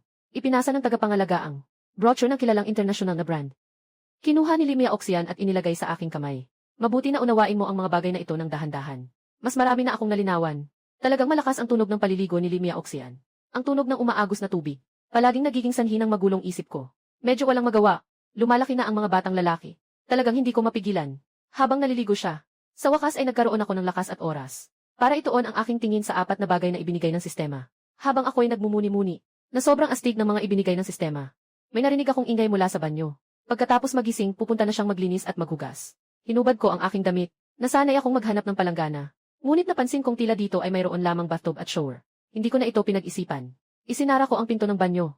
Narinig ang tunog ng pagbubukas ng pinto. Agad na tumama ang tingin ni Lin Miaoxian sa akin. Nagkatitigan ang dalawa. Bigla kong naisip na nandoon pa pala si Lin Miaoxian sa loob. Agad kong isinara ang pinto ng banyo.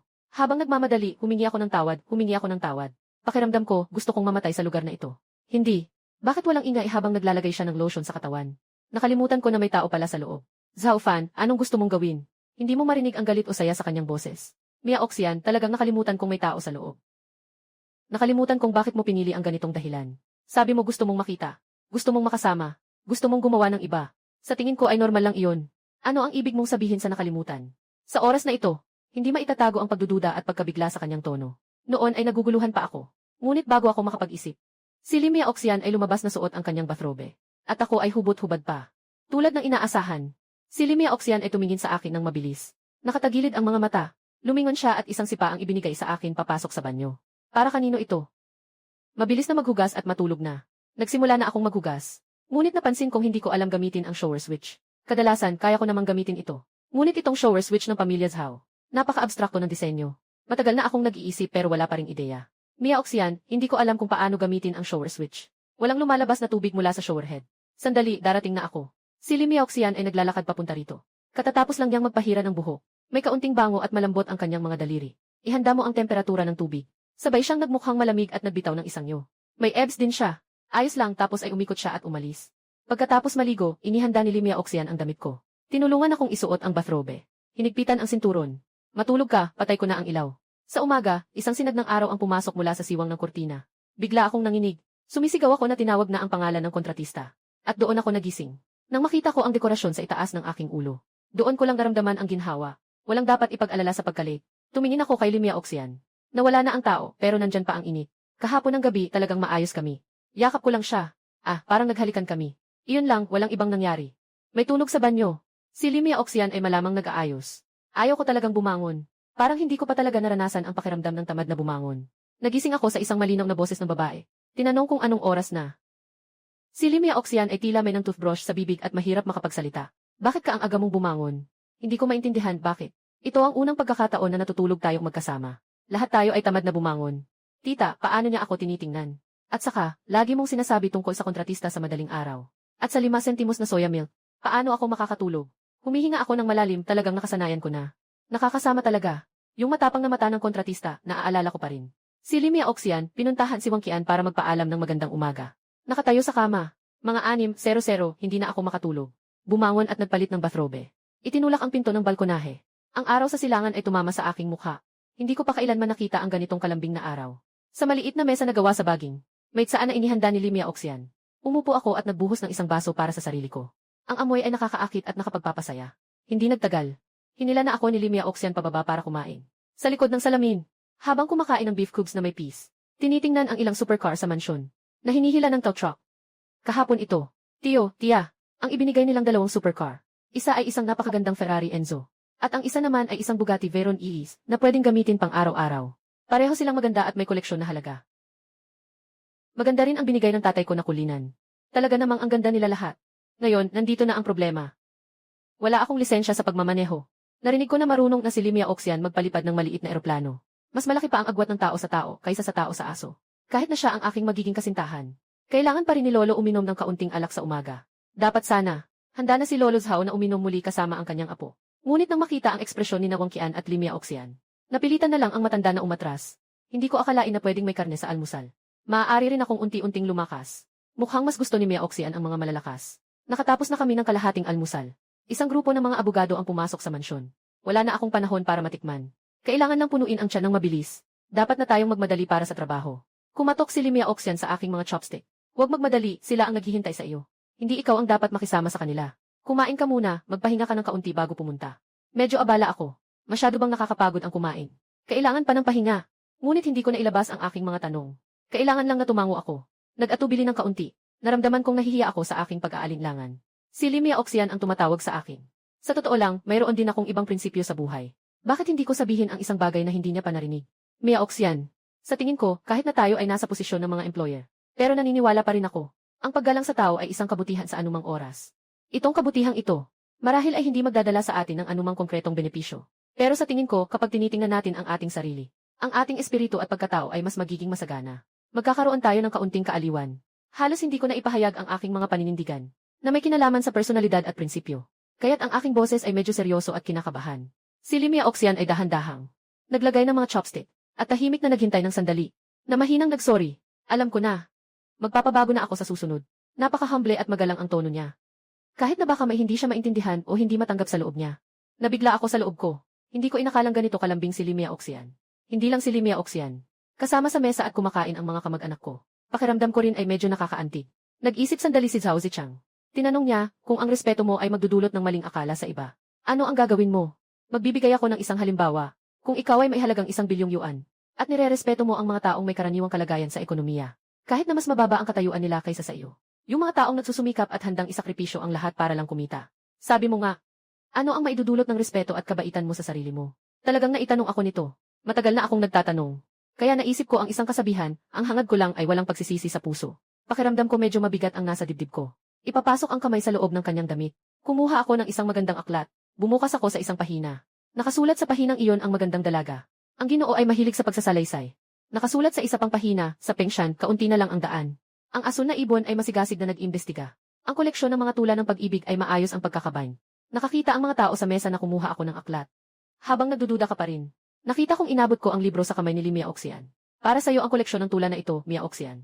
Tiningnan niya ako ng may kalmado, walang emosyon. Kinuha niya ito at marahang binuklat ang isang pahina. At saka isang pahina pa. Matagal bago siya bahagyang umiti. Salamat, Zhao Fan. Gusto ko ito. Tumango ako ng walang malay. Ngumiti siya, ito ang unang pagkakataon na ngumiti siya. Ngunit hindi nagtagal.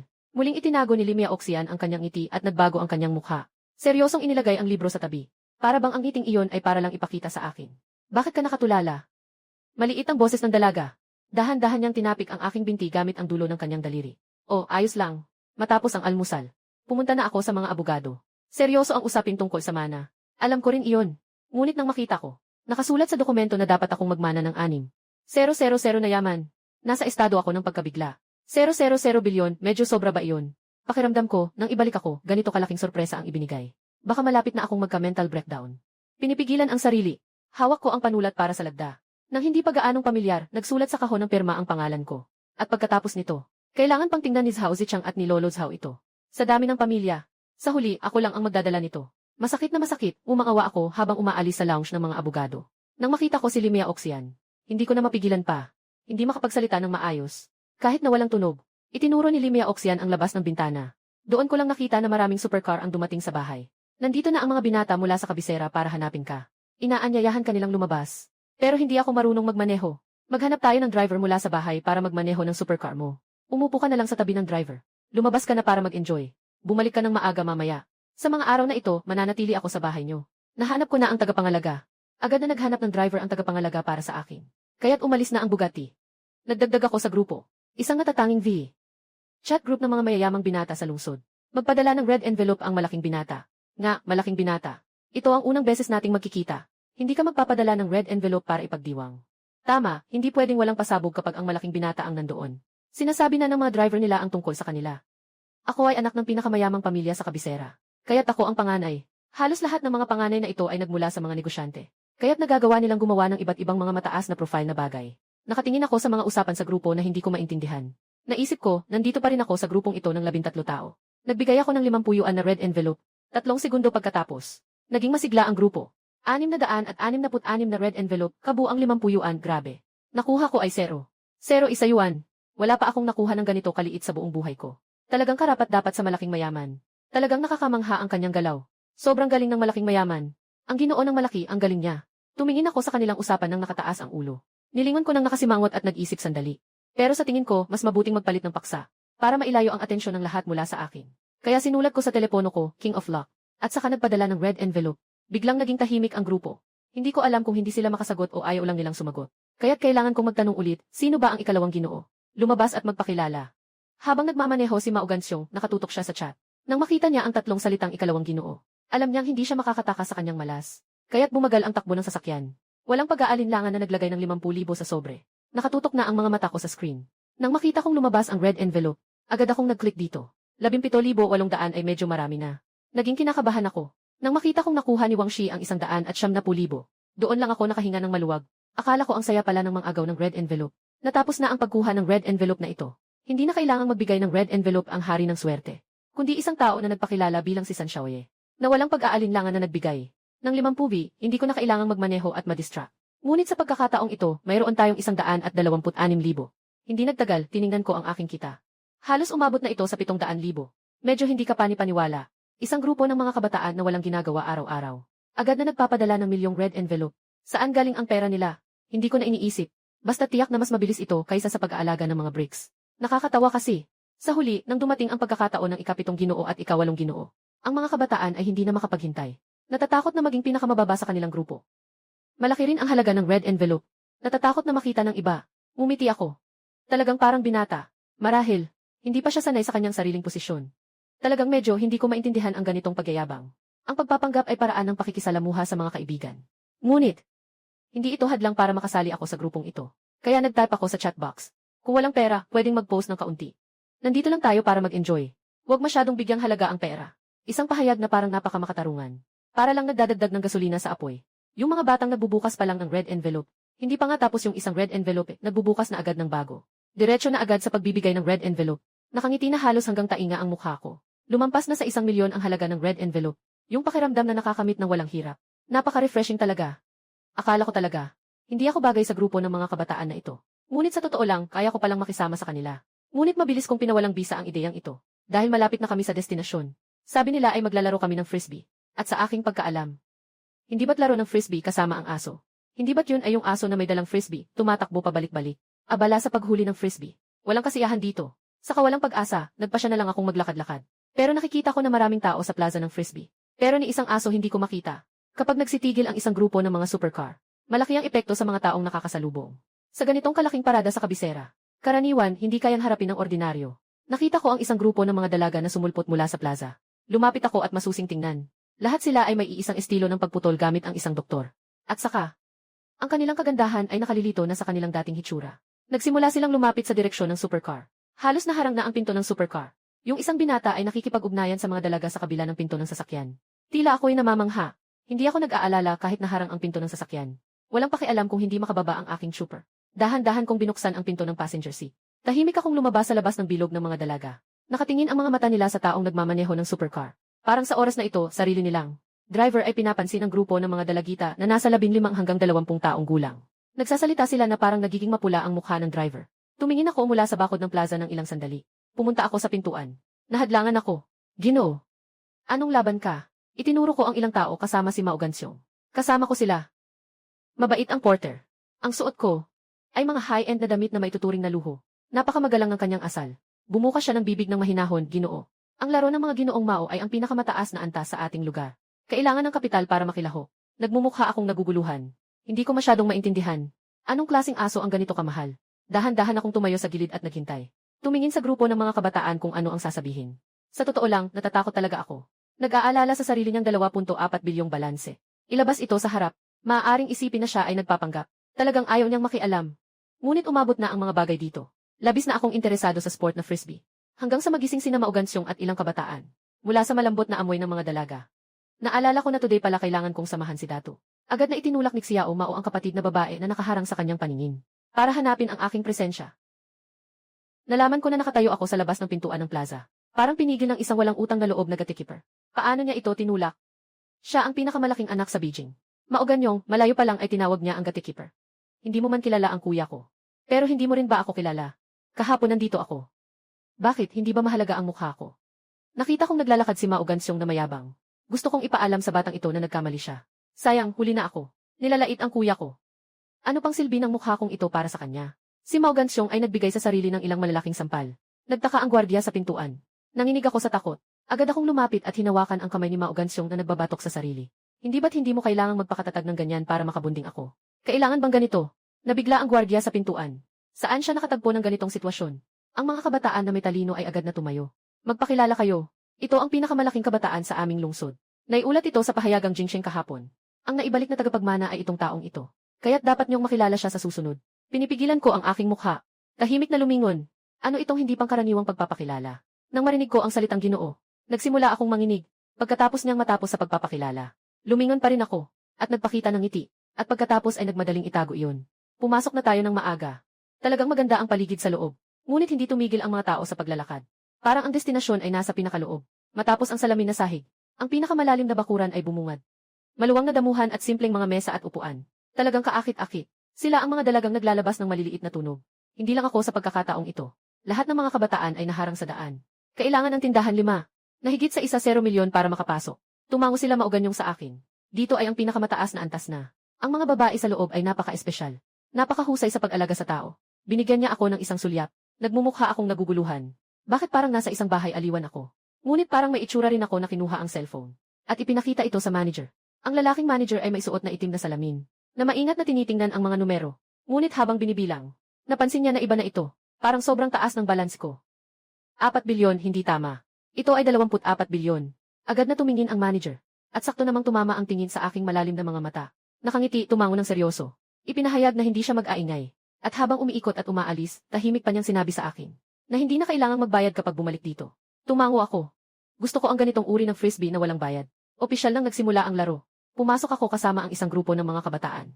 Nang nagsimula na ang guro na babae na ipaliwanag ang mga patakaran, nalaman ko lang na hindi ito ang uri ng tao at hayop na frisbee na iniisip ko. Ito ay laro ng frisbee ng tao sa tao. Medyo hybrid ang sport na ito. May mga galaw ng soccer. May mga pasa ng basketball. May mga puntos ng rugby. Medyo abstract. Siyempre, ito ay nakakaakit sa mga kabataan. Tiyak na hindi ito masyadong seryoso. Umalis na ang coach. Maliwanag kong nakita ang mga mukha ng mga binata. Na biglang naging masigla. Nagsimula na silang maglaro. At ako ay nakaupo lang sa tabi at nanonood. Tama nga ang hinala ko. Talagang may pumalit sa pwesto ng aso. Masigasig na pakikipag-ugnayan ng katawan. Huwag nang banggitin ang ilang mga nahulog na may maliwanag na mga mata. Kailangan pa ring ipakita ang mga dapat na anyo. Nagsimula na akong mabagot. Ngunit nandito lang ako sa tabi. Gayunpaman, may mga batang babae pa ring nakatingin sa akin. Ngunit pagkatapos ng 0 minuto, biglang ayaw na ng mga kabataan at mga dalaga na maglaro. Lahat ay dahil sa aking pakikilaho. Wala nang iba tuwing itinatapon ko ang frisbee. Palagi akong sumisigaw ng pumunta. Parang tinatawag ko ang aking sariling asong ginto. Nadalhin ang frisbee pabalik. Hindi naman nag-aagawan ang lahat. O kumukuha. Parang ayaw na talagang maglaro. Magpatuloy pa sa paglalaro. Pakiramdam mo parang nainis na ang pagkatao mo. Sige na, hindi na tayo maglalaro. Upo sa tabi at magbiro-biro kasama ang iyong kasintahan. Magkwentuhan. Puro chika at pagbubuhat ng bangko. Sa totoo lang, naiinggit ako sa kanila. Sa mga kabataan ngayon, walang kailangang daling alalahanin. Bihira ang mga taong tunay na nag-enjoy. Sa tingin ko, sa unang 18 taon ko, naranasan ko na lahat ng paghihirap na dapat maranasan sa buhay. Lahat ng iyon ay naranasan ko na. Kaya sa natitirang kalahati ng buhay ko, ang dapat ko lang gawin ay tamasahin ng maayos ang buhay. Ang iba pang mga bagay, sinasabi ko ng totoo, wala talaga akong interes. Napangalagaan ang ganitong kalaking negosyo ng pamilya Zhao. Naisip ko na ito ng matagal. Halimbawa, isang anak ng napakayamang pamilya. Bakit hindi umaabot ang yaman sa ikatlong henerasyon? Isa lamang ang dahilan. At iyon ay ang pangalawa. Ang ikatlong henerasyon ay palaging naniniwala na sila ay mas mahusay kaysa sa unang henerasyon. Maari tayong makapag-ipon ng mas malaking kayamanan. Ngunit ang resulta, madalas na nagtatapos sa pagkabigo ng negosyo. Ang pamilya ay unti-unting nalulugmo. Bilang karagdagan dito, huwag nang pag-usapan ang pag-aaksaya ng oras. Kahit na ang pagiging sugarol, hindi siya maaaring magpabagsak ng kayamanan. Talagang walang katapusan ang pera. Sa tingin ko, ako ay isang karaniwang tao. Kaya kahit na mag-aksaya ako ng pera sa buong buhay ko, hindi ito maubos. Bakit ko pa kailangang magpahirap sa sarili ko? Maraming magagaling na tao sa grupo. Walang kulang kundi ako. Sa pinakamasamang senaryo, nag-enjoy lang ako sa buhay habang tinitingnan kung may magandang ibinigay ang sistema sa akin. Maaaring magdala ng kita sa pamilya. Kung mayroon, gamitin ng maingat. Marahil mas mainam na gawin ito, kaysa sa pagsisikap na makialam sa mga usaping pamilya. Na mas mabilis ang resulta. Mag-enjoy sa kasalukuyan. Pagkatapos ng laro ng frisbee, ang grupong ito ng mga ate ay parang nagbago ng anyo. Minsan mayabang, minsan mapagpakumbaba. Sobrang maalalahanin. Kadalasan, hindi naman sanay ang mga kabataan sa kanila. Sa totoo lang, nagmamasahe lang at nagbibigay ng tubig. Hindi naman ito labis. Sa katunayan, hindi naman kulang sa pera ang mga high-end na ito. Maraming matatandang lalaki ang humahanga sa kanila. Sumasama ako sa grupong ito ng mga kabataan. Lumabas mula sa Flyboard Plaza. Nakalampas na sa ilang elevated bridge, tanghali na. Summer Water Theme Hotel Park. Mahalagang lugar para sa tag-init. Malaki ang water park. Pagpasok ng mga kabataan, diretso silang pumasok sa pribadong tubig. Mula sa pagpasok ng gate, may isang manager na dumating para tanggapin ang grupong ito ng mga naglalakad na ginto. Pumasok ako sa isang malaking silid. Mayroong pribadong swimming pool na higit 20 metro kwadrado. Nakaon ang aircon. Sa tabi ng pool ay ang malaking kama ng hotel. Mga pasilidad para sa paliguan at aliwan. Naka-freeze na soft drinks. Matamis na prutas at merienda. Talagang magandang lugar ito para sa tag-init. Maaari munang matutong lumangoy. Wala akong pagkakataon na maglaro noon. Kailangan kong unti-unting bawiin iyon. Nang isuot ko ang aking swimsuit at lumabas ng fitting room, tumunog ang ringtone ng aking cellphone. Kinuha ko ang cellphone. Nagtaka ako ng kaunti. Medyo pamilyar itong numero. Nakatanggap ng tawag. Magalang kong tinanong, hello. Sino po kayo? Walang naririnig sa kabilang linya. Muling nagtanong, sino po kayo? Napakalma ng boses ni Zhao Fan sa cellphone. Kahit medyo formal pa nga, ngunit may kaunting panginginig ang boses. Nang marinig ko ang boses na ito, agad akong nagising. Si Waning ba ito? Agad na naging banayad ang boses ko. Ang girlfriend ko. Si Bai Waning, ang kasintahan ko noong high school. Ako ang nakipaghiwalay sa kanya pagkatapos ng graduation. Bakit hindi ka nagsalita? Binura mo ako. Nangangapa ako, hindi makapagsalita. Ako, aksidenteng natanggal ko. Ganito ba, ang boses ng dalaga ay elegante. Pero medyo namumula ang kanyang mga mata. Natanong ko na ang guro. Sabi niya, sapat na ang mga marka mo para sa Peking University. Bakit hindi mo sinunod ang ating kasunduan? Bakit mo tinagong binago ang iyong mga pinili? Bakit mas malapit ang ganda sa bahay? Sa tingin ko mas maginhawa ang pumasok sa paaralan. Sa Peking University, kailangan pa ng malaking gasto sa transportasyon bawat taon. Kailangan ng mas malaking pera. Alam mo ang aking sitwasyon. Malaki ang agwat natin. Ang boses ko ay taos puso. Bawat salita ay tapat at totoo. Ako ang pinakatapat na tao na maisip mo. Ngunit sinabi ko na ba? Ako ang bahala sa mga gastos mo sa paaralan. May sarili akong pera para sa mga gastusin. Hindi kailanman pera mo ang hinahanap ko. Hindi mo ba naiintindihan ang sarili mo? Umupo ako sa isang upuan. Nang may pagnanasa, sinabi ko na parang sobrang layo ng agwat natin. Baka hindi ko maibigay sa iyo ang magandang buhay na gusto mo. Talaga, may mas mabuti kang patutunguhan. Hindi ko pa natatapos ang sinasabi ko. Na-interrupt na ako. Huwag ganyan, pwede ba? Ang gusto ko ay ikaw. Mayaman ang pamilya ko. Maaari akong gumastos. Hindi ko kailangan ng lalaking mayaman. Gusto ko lang makasama ang taong gusto ko. Huwag mo na akong istorbohin, okay? Marami tayong mga pangako sa isa't isa. Nakalimutan mo na ba? Humigop ako ng hangin. Sa wakas, may isa pang sitwasyon na lumitaw. Hindi tayo masyadong bagay. Dahil sa akin ito. Talaga, ayaw kong saktan ka. Tungkol ba ito sa iyong tunay na mga magulang? Kahapon, pumunta ako sa bahay mo para hanapin ka. Ngunit sinabi ng kapitbahay mo na umalis ka na. Nais kong ipaliwanag ng mabuti. May isa pang batang babae. Napinili na ng dalawang pamilya 18 na taon na ang nakalipas. Na dapat lumitaw sa buong buhay ko. Kaya't Bai Waning, ako ang nagkulang sa iyo. Hindi ka talaga karapat-dapat para sa akin. Matagal na nahimik ang nasa kabilang linya. Siguro naintindihan niya ang ibig kong sabihin. Hindi nagsasalita ng matagal. Ganito na lang, tinawagan ko lang. At pagkatapos ay nakarinig ako ng iyak. Si Bai Waning ay isang napakamalusog na babae. Ito ang pinakamabait na babae na nakilala ko sa buhay ko. Kung wala si Limia Oxian, matapos kong ayusin ang lahat kahapon. Agad kong nahanap muli ang kontak ni Waning. Gusto kong malaman ang puso ni Waning. 10,000 beses akong handang sumang-ayon na makatagpo siya ng isang taong tapat na nagmamahal sa kanya. Mas mabuti na umalis siya na may pagkabigo. Mas gugustuhin kong maging isang masamang tao sa kanyang isip. Isang walang hiya at mababangis na nilalang. Kaysa sa makita siyang masyadong nalulugmok sa isang pag-ibig na walang kapupuntahan. Kung sakaling makasama niya si Limia Oxian, talagang hindi na siya karapat-dapat kay si Finance. Yung ganitong klaseng babae ay parang isang engkanto na ipinanganak. Mabait at mahinahon. Tahimik akong naghihintay. Naghihintay na mag-hang up siya ng tawag. Sa prosesong ito, nangangatog ang puso ko at pakiramdam ko ay walang magawa. Ayaw bitawan pero hindi makatiis. Parang sinaksak ang puso. Naririnig ko ang hikbi ni Waning. I-hang up mo na. Pinipilit kong gawing malamig ang tono ko. Pero sa oras na ito, namumula na ang mga mata ko. Hindi pa rin naihihinto ang tawag. Patuloy pa rin ang hikbi. Ano pa ang hinihintay mo? Mabilis, magmura ka na. Lumayo ka na, pwede ba? Ayaw na kita. Sumisigaw ako sa telepono. Zhao Fan, nasaan ka? Pwede ba kitang hanapin? Titingnan na lang kita mula sa malayo, okay ba?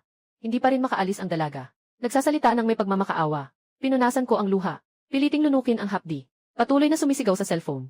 Anong ginagawa mo dito? Nang iintriga ba? Umuwi ka na nga, please. Huwag sayangin ang oras ko. Kasama ko siya ngayon. Pagkatapos kong magsalita, pinatayan ko ng telepono. Kumuha ako ng isang bote ng inumin. Ininom ko ito ng buo. Tumingala ako sa langit. Matagal akong hindi mapakali. Sa huli, pinasakay na ako ng driver para umalis. Sa susunod, kapag umalis na ang grupong iyon ng mga kabataan para maglibang, sumama ka na lang.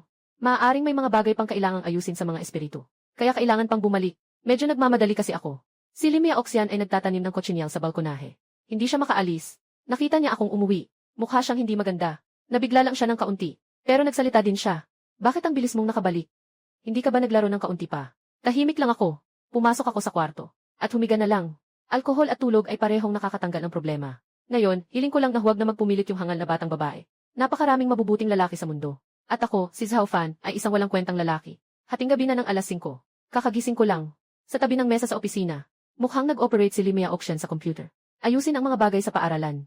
Talagang babalik na siya sa pag-aaral ngayon. Sa kanyang mga marka at ang impluensya ng mga pamilya Zhao at Li. Sapat na iyon para makasama niya akong mag-aral sa Jinling University. Nagising, may tubig sa kanan. Tinanong ako, sumagot ako ng mahinahon. Kahit na may iniisip ako, hindi ko dadalhin ang emosyon ko kay Limia Oxian. Mula sa kama, katatapos ko lang sanang pumunta sa banyo. Nakarinig ako ng boses ni Limia Oxian mula sa likuran. Habang natutulog ka, may isang babae na tumawag. Tinanong niya kung nasaan ka. Sinabi ko sa kanya. Tumigil ako sa paglalakad. Luminga ka at tingnan si Limia Oxian. Si Mia Oxian ay isang mabait na babae. Ayaw kong masaktan siya. At pagkatapos, ibibigay ko ang aking pwesto sa kanya. Yung gusto mo mismo. Bakit hindi mo pa ito sinasamantala? Ang ganda-ganda niya. Bakit mo siya ibibigay sa iba? O kaya naman sobrang bait niya. Kung makakasama mo siya sa ibang babae, mas kawawa siya. Ano naman ang halaga ko, si Limia Oxian? Bakit ako kailangang makipagbahagi sa ibang babae? Kasama ka, ayokong dahil sa akin. Mapilitan kang bitawan ang minamahal mo sa puso. At yun ang magiging panghabang buhay mong pagsisisi. Hindi ako tutol. Sa ganitong uri ng klase natin, ikaw na may kayamanan na aabot ng ilang bilyong yaman. Bakit kailangan pang gumawa ng katulad na desisyon? Na katulad ng mga ordinaryong tao. Kung gusto mo, maaari mong makuha lahat ng gusto mo. Zhao Fan, hindi ka pa rin nakaka-adapt sa iyong estado. Hindi ka na yung dating mahirap na batang lalaki. Alam mo ba, mahina ang kanyang boses. Ngunit may bigat ang bawat salita. Bawat salita ay tumatama sa aking puso. Binuksan ko ang aking bibig. Ngunit walang lumabas na salita. Akala ko makakatulog ako. At may iwan ang mga bagay na ito sa likod. Hindi na iisipin ang resulta. Parang kailangan talaga ni Limia Oxian na gisingin ako ng biglaan. Marahil ito rin ang ibig sabihin ng ina kong si Wang Qian. Tinitingnan ko ang sarili kong cellphone. Mga missed call mula kay Wei Ning. Nanghihina ako. Kung pipiliin kong huwag pakawalan. Kailangan kong gamitin ang sarili kong paraan. Para mapanatili siya sa aking piling. Yung mga paraan na iyon ay walang kinalaman sa aking pera o katayuan. Kailangan lang ng isang dahilan. Para tanggapin niya ang sitwasyong iyon. Naisip ko na pero napagtanto kong may pressure. Kaya gusto ko nang sumuko. Si Limia Oxian ay talagang isang mabuting katuwang sa ilang aspeto. Sa kahit anong paraan, nagagawa akong gisingin. Bumalik na si Zhao Zichang. May dalang isang kahon ng relo. Ito ay koleksyon niya noong kabataan. Nasa grupo na. Ngayon, bumalik na ang anak. Kaya natural na ibinalik niya sa akin para laruin. Patek Philippe, Vacheron Constantin, Richard Mille, at Jorn. Mga customized na Rolex. Mahigit 20 na relo sa kahon. Ibinalik niya lahat sa akin. Mga 2 hanggang 3 bilyon siguro. Sa ilalim ng paglubog ng araw, ang mahabang pavilyon. Ang kristal na bilog na mesa ay malinaw at makintab. Binuksan ko ang kahon ng relo. Isa-isa kong sinusuri, kasabay ng hawak kong cellphone. At ang maliit na buklet ng high-end na relo. Isa-isang ginuguhit gamit ang lupe ang mga relo. Si Limia Oxian ay tahimik na nagbubuhos ng tsaa sa tabi niya, habang nag-aalaga siya ng prutas para sa akin. Hanggang sa oras ng hapunan, ang tagapangalaga ay nagmadaling lumapit sa akin. At sinabi sa akin na may isang dalaga sa pintuan ng mansyon. Noong oras na iyon, unti-unting bumagsak ang aking puso. Habang ako ay umaasa, natatakot sa pagdating ng mga bagay-bagay. Ngunit nang dumating siya, ang puso ko ay tila tahimik. Tama si Limia Oxian. Kung sa sarili ay maganda, bakit hayaan siyang makuha ng ibang lalaki? Hindi ko rin alam. Yung uri ng kabaitan at lambing ni Ziwaning. Ilang sakit ang maaring maranasan sa pag-ibig. Gaano karaming pagdurusa. Ang kailangan para matagpuan ang tunay na pag-ibig niya. Sobrang dali niyang maapi. Umalis ang katiwala sa akin. Maingat na inilagay ang bawat relo sa kahon ng relo. Ininom ang tubig mula sa baso. Malalim na huminga. Dahil dito, tumingin ako kay Limia Oxian. Walang masama sa pagpunta, hindi ito nakakahiya. Dapat maging mabuti ka sa kanya. Maluwang ang bahay. Kung hindi siya nagmamalasakit, pwede kang manatili sa gabi. Hindi man lang siya tumingin. Ibinigay lang niya ang 2 hiniwang mansanas. Hindi ko alam kung paano tumugon. Ang ganitong pagtrato ni Limia Oxian ay kailangang bumalik lamang kapag nasa likod na siya. Yumuko at humalik sa malamig na mukha niya. Ngunit ang babae ay nananatiling walang pakialam. Sa pintuan ng mansyon, si Wang Qian ay matagal nang nakarinig ng balita at dumating upang salubungin. Sa unang tingin kay Bai Waning, siya ay agad nang ngumiti ng masaya. Si Bai Waning ay napakakinis. Pareho siyang maganda, matalino at may angking galing. Tunay na isang maganda at matalino na estudyante. Pero parang hindi siya masyadong okay ang mental na kalagayan. Namumula ang mata niya. Parang matagal nang umiiyak. May isang detalye pang pinapansin si Wang Qian. Na si Waning ay nagmamaneho ng isang Ferrari na kulay sariling pagpili. Tama lang na ito ay may katumbas na estado. Habang wala pa ako dito, lumapit si Wang Qian at mahinahon na nagbigay ng aliw. Agad siyang humingi ng tawad para sa akin. Tulungan mo akong ipaliwanag ang aking sitwasyon. Tita, alam ko. Gusto ko lang sanang makita siya. Galing ka ba mula sa kabisera? Hindi naman ako karaniwang nakatira sa Jinling doon. Dumating ako dito mula sa eroplano kaninang hapon. Ay naku, ang layo naman. Pagbaba ng eroplano, dumiretso na ako dito. Naku, si Zhao Fan, ang batang to. Walang pakialam sa damdamin ng iba. Pinapapunta pa akong napakalayo para hanapin siya. Sige, pumasok ka na. Salamat, mabuti. Salamat, pero hindi ko pa natatapos ang sinasabi. Si Ziwaning ay natigilan doon. Halos 1 buwan na tayong hindi nakikita. Talagang namimiss niya ako. Nang muling lumitaw ang batang lalaki na ito. Sa kanyang paningin. Maliwanag na hindi siya masaya. Ngunit hindi mapigilan ang pagdaramdam. Nagsisisi na hindi siya agad humingi ng tulong sa akin. Si Wang Qian ay tumingin sa kanyang anak na lalaki na papalapit. Mabilis na nagbigay ng senyales. Umalis na siya. Si Xiao Fan ay umiyak ng mga luha ng saya. Nais ng dalaga na tumakbo at yakapin siya. Wala nang mga hadlang ng mataas na paaralan at mga patakaran. Dapat sana magkasama lang sila lagi. Pero ang nangyari, matagal nang lumagpas sa kanyang kontrol. Ako'y naglakad papunta sa kanya. Maingat na hinawakan ang luha sa mata ng dalaga.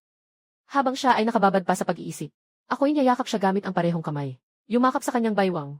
Waning, ikaw ang naghanap dito. Pero hindi ka pwedeng umalis. Bakit? Kung gusto kong pumunta, pupunta ako. Kung gusto kong umalis, aalis ako. Hindi mo ako mapipigilan. At saka, pinayagan ba kitang hawakan ang aking bewang? Ang boses ay bahagyang umiiyak. Ngunit ayaw ko nang pakawalan ito. Hinawakan niya ang dalaga at tinawid ang hardin sa harap. Pumunta sa itaas gamit ang maliit na elevator. Hindi pumunta sa kanyang kwarto, kundi dinala niya ang dalaga sa silid aklatan. Binilhan siya ng mansanas. Ikaw ba ang nagpuputol nito para sa akin? Siya ang nagputol niyan para sa iyo. Sabi niya, alagaan mo ng mabuti ang iyong sarili. Nang sabihin ko ito, ramdam ko ang sakit sa mukha ko. Pero wala nang magagawa. Minsan, kailangang maging malinaw ang salita. Kahit na masaktan, kailangang sabihin ng diretsahan. Kahit na tawagin ka ng tao na walang hiya, kailangan mong magpakatotoo. Si Wanning ay nakatungo, tahimik na tinitingnan ang mansanas sa kamay niya. Seryoso siyang nag-aalis ng balat ng mansanas. Napakasining, nakatayo ako sa tabi niya, humihinga ng pinipigilang damdamin. Ang hangin ay tila huminto sa katahimikan. Sa wakas, narinig ko ang isang banayad na buntong hininga. Hindi tiyak ang kahulugan. Ngunit nakita kong dahan-dahang kumakain ng mansanas ang dalaga. Habang kumakain, siya ay tumatangis. Habang tumatangis, tahimik ang puso ko ay dumudugo. Masakit ang nararamdaman ko sa puso ko. Mas gugustuhin ko pang murahin ako ni Baiwaning ng ilang beses. O kaya isapakin ako ng ilang beses. Kahit nagamit ang talampakan ng sapatos para hampasin ang mukha ko. Ngunit siya ay nagdadala ng ganitong pasakit ng mag-isa, upang saktan ang puso ko. Ate, ang mansanas na inukit mo ay masarap. Nang tawagin niya akong ate, biglang kumabog ang puso ko. Tahimik kong ipinikit ang mga mata. Nagsalita ako ng may panghihina. Sige na, Wanning. Magandang babae ka. Hindi ko kayang magbigay ng malinis na tunog. May maliit na marka ng palad sa aking mukha. Ang boses ng dalaga ay napuno ng emosyon. Kaya kong bitawan ang lahat. Para makalakad sa'yo. Ikaw naman, hinihikayat mo akong iwan ka. Bakit pa ako pumunta ng malayo para sunduin ka? Gusto mo bang marinig ang mga ganito mula sa akin? Ayoko na ng kahit ano. Ang gusto ko lang ay ikaw. Hindi mo pa rin naiintindihan. Nasaan ang iyong tapang? Noong pinili mong maging tanging babae para sa akin. Hindi ka pa katulad ngayon na natatakot at nag-aatubili. Si Aofan, wag mo akong bigin ha. Muling lumapit si Baiwaning ng dahan-dahan. At nakaluhod ang mukha sa aking dibdib. Sa boses niya ay may bahid ng pagmamaktol. Kailangan mong maging mabuti sa akin. Kung hindi, talagang malulungkot na ako. Wala na akong masabi. Maging wala pang lakas ng loob na magsalita. Marahil ay talagang wala akong katangian ng pagmamahal sa kapwa. Palagi kong nararamdaman na napakalaki ng kasalanan sa ganitong gawain. Ayaw kong mangako. Alam ko lang na malamang hindi na kita muling sisisihin.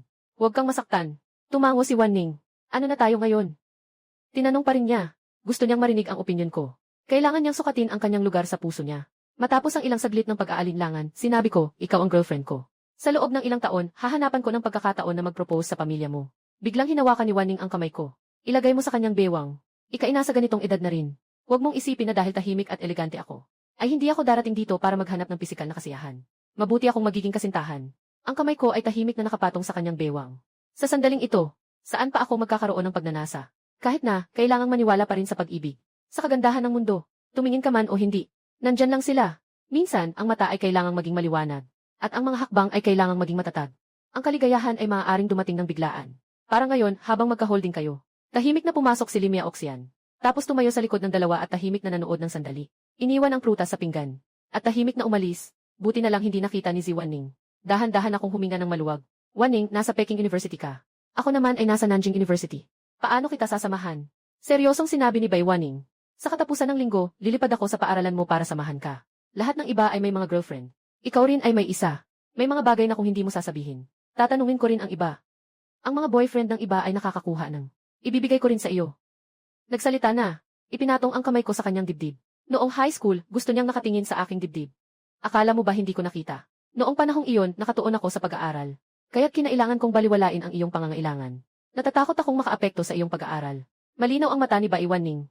Naiintindihan niya ang mga bagay tungkol sa lalaki at babae. Pero mas malakas siya ng 100 beses kaysa sa mga peke na babae. Hindi siya magpapanggap na mahiyain. Hindi siya magiging stiff at mahinhin.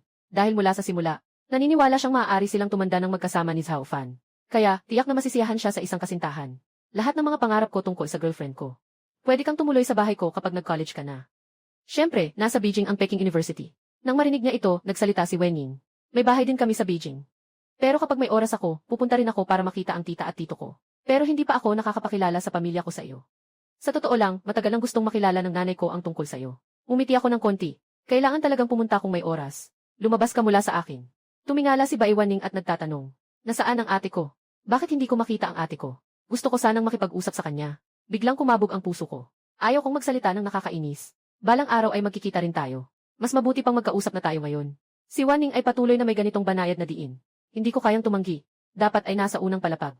Sasamahan kita para hanapin. Ngunit pagkasabi niya ng mga salita, Si Lim Yaoxian pumasok mula sa labas. Nakita si Bai Wanning na nagsabi sa akin, pumunta ka na muna sa hapunan. Magluto ka pa ng ilang ulam. Huwag mong pabayaan. Tiningnan ko si Wanning. Lumiko at umalis. Hay, hindi ko mapigilan ang sarili. Tiyak nakakalabas lang niya mula sa kwarto. Isang tunog. Nakalock ang pinto. Hanggang magsimula ang hapunan. Ako'y nag-aalala. Itinulak ko ang silid-aralan kung saan naroon ang dalawang dalaga.